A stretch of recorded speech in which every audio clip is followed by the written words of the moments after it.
নমস্কার। স্বপ্না বিশ্বাস। কাজ।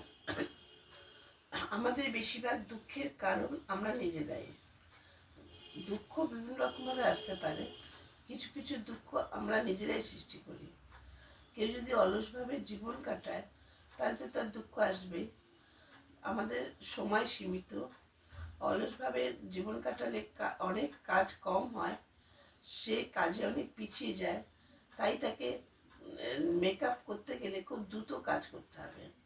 কাজ এমন একটা শক্তি যেটা আমাদের অনেক বিপদ থেকে মুক্তি দেয়।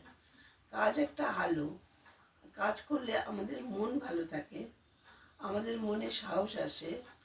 তাছাড়া কাজ করলে সকলের সাথে সম্পর্ক ভালো থাকে। শুধু খেয়াল রাখতে হবে আমাদের যেন কেউ ব্যবহার না করে। আমি কাজ করছি, আপনি কাজ করছে বলে কেউ যেন তার সুযোগ না নেয়। আপনার সম্মান আপনাকে নিজেকেই রক্ষা করতে হবে।